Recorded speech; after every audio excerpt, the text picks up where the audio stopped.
Hello everyone, welcome to Biosecrets. Today we will discuss a new chapter of class 12th biology, that is biodiversity and conservation. If an alien from a distant galaxy were to visit our planet Earth, अगर कोई alien किसी दूसरी Galaxy से हमारी अर्थ पर आता है तो फर्स्ट थिंग जो उसको अमेजिंग लगेगी, ब्यूटीफुल लगेगी, वो क्या होगी? Enormous diversity of life that he would encounter. वो अलग अलग तरीके के जीवों से मिलेगा अर्थ पर, क्योंकि अर्थ पर तो वैरायटी ऑफ ऑर्गेनिजम्स प्रेजेंट है।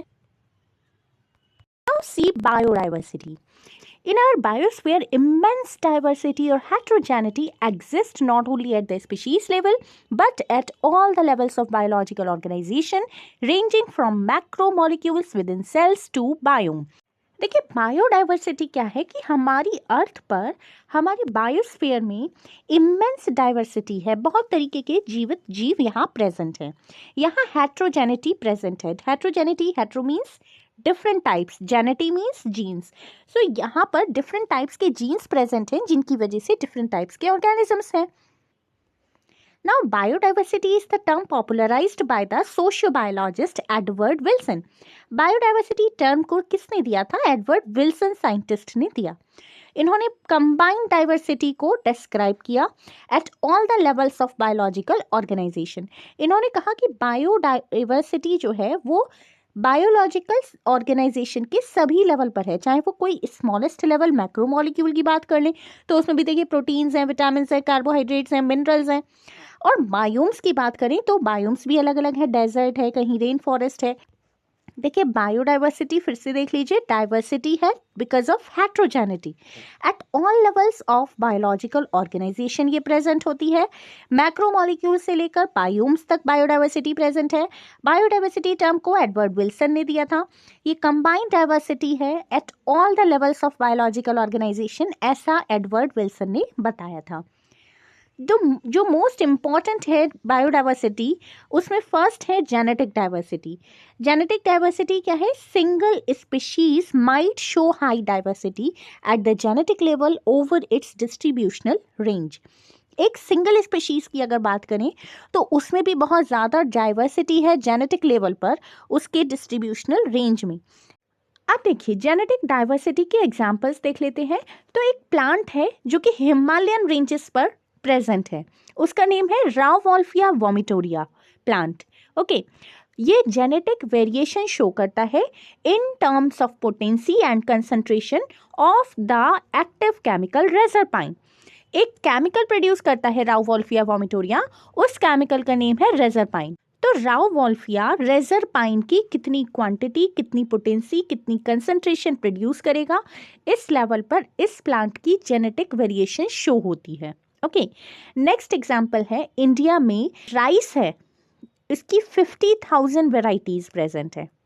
तो India has more than 50,000 genetically different strains of rice और 1,000 वेराइटीज यहाँ मैंगो की प्रेजेंट है। ठीक है, now come to species diversity. Species diversity की बात करें तो western Ghat and eastern Ghat, यहाँ पर जो वेस्टर्न घाट है उसमें तो ग्रेटर एम्फीबियंस की स्पीशीज पाई जाती हैं, लेकिन ईस्टर्न घाट्स में कम पाई जाती हैं।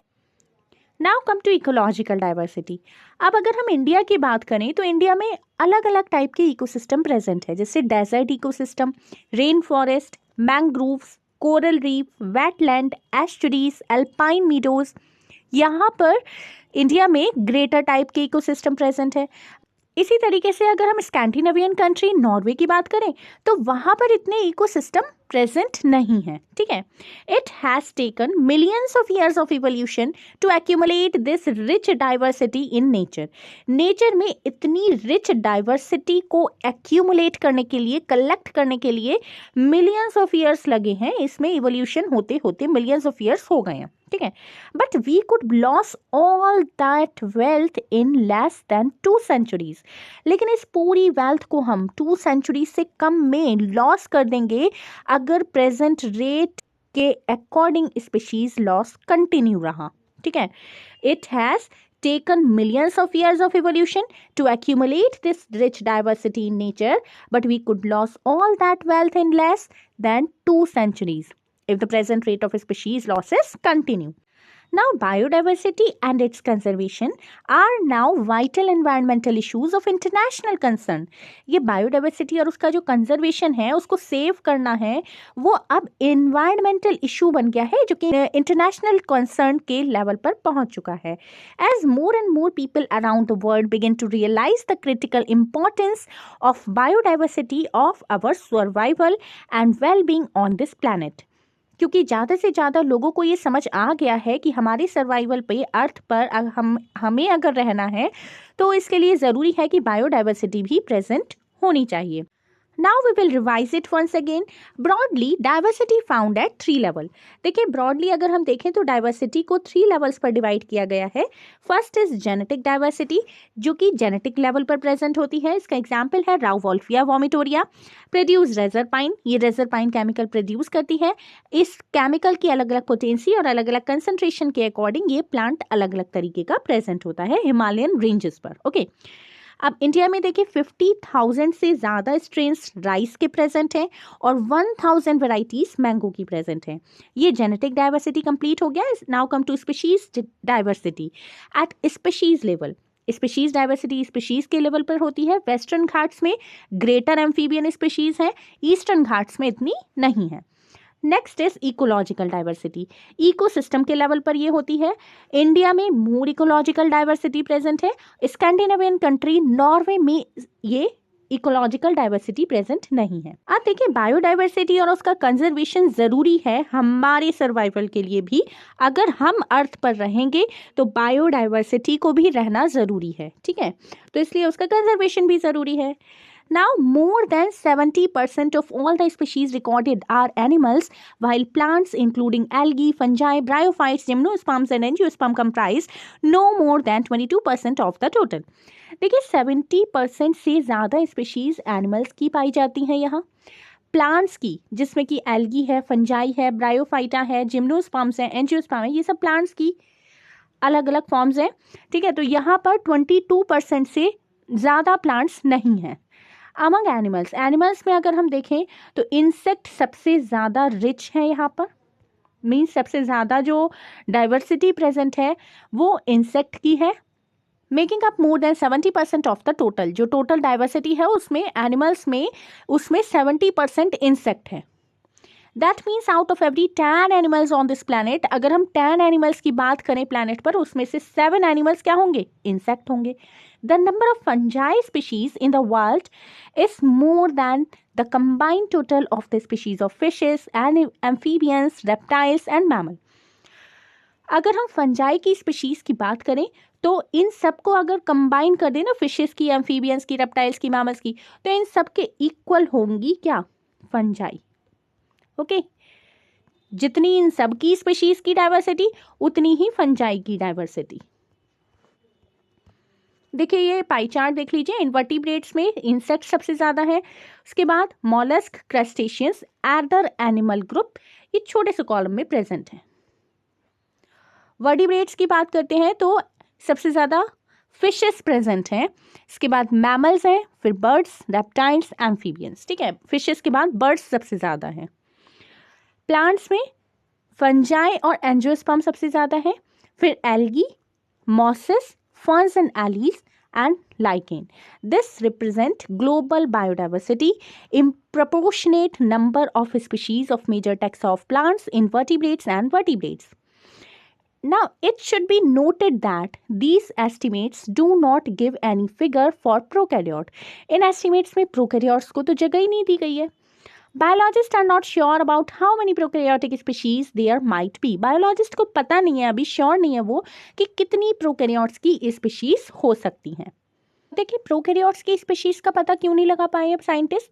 क्योंकि जिन मेथड्स का यूज़ करके साइंटिस्ट स्पीशीज का पता लगाती हैं उन मेथड्स का यूज़ करके माइक्रोब्स की स्पीशीज को फाइंड नहीं किया जा सकता है. ठीक है, तो अगर उनके बारे में पता लग जाए तो उनकी अकेले की माइक्रोब्स की ही स्पीशीज मिलियंस में होंगी. ठीक है, अब देखिए although India has only 2.4% of the world's land area. India का जो लैंड एरिया है वो पूरे वर्ल्ड में कितना है? 2.4% है. लेकिन जो ग्लोबल स्पीशीज की डाइवर्सिटी है उसमें इंडिया का शेयर कितना है? 8.1%। देखिए एरिया कितना कम है बट स्पीशीज डाइवर्सिटी कितनी ज़्यादा है इंडिया की। That is what makes our country one of the 12 mega diversity countries of the world.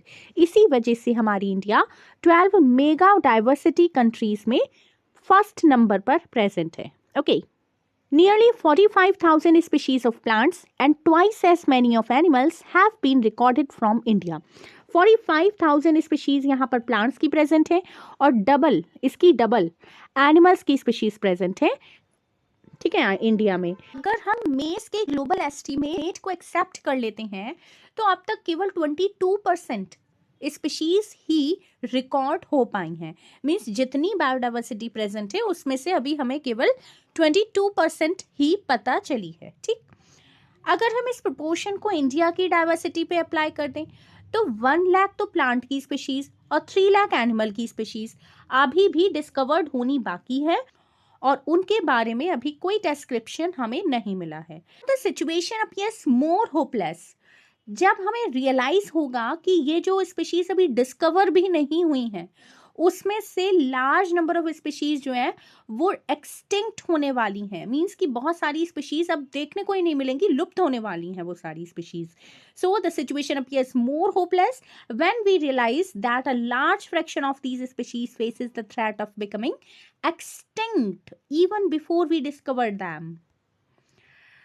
Now from patterns of biodiversity we will discuss in next video. If my video is helpful for you then please like, share and subscribe this channel. Thank you so much.